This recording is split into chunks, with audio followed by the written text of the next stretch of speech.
This is a question which your answer has to be built around things which are outside your biodata. So you can take a couple of hints or a couple of cues from your biodata in this, but you have to essentially answer this question from outside your biodata. So I'll give you good samples of this thing, but maybe you can start off with my name is so-and-so, which is obviously there on the biodata.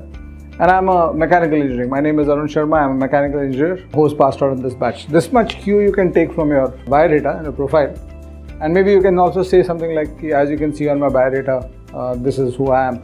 So utna bolne ke baad, the narrative has to shift outside to the kind of person you are. So when you talk about the kind of person you are, you can talk about character traits, personality traits.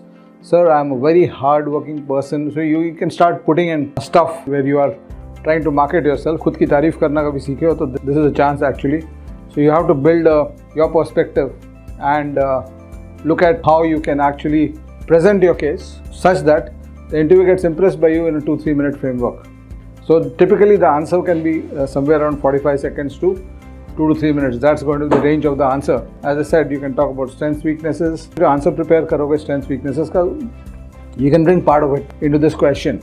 And then you will also want to talk about some significant event or some segment of achievement that you've created. So for example, I was talking to a student of mine a couple of days ago, and he had a rural background, a vernacular background, and he had learned English. And after learning English, he had cracked the CAT. So a story like that can be built into an answer like this. So for example, if I have to build a story into introduce yourself, you can actually put it as a strength. Sir, I am a person who is very dogged and very focused in what I need to do. And a sample example of that is how I prepared for the CAT. In spite of not knowing English 2 years ago and being from a vernacular background, it was a big disadvantage for me. So while the quants and the data interpretation was not a problem, my English was a big problem. And it took me 2 years to gradually start improving my English and get to the point where I could score a 95 percentile in language in the CAT exam. And for me, it was a big achievement. So what happens is you are actually giving a snapshot of your past. So story is a very good way to put it in.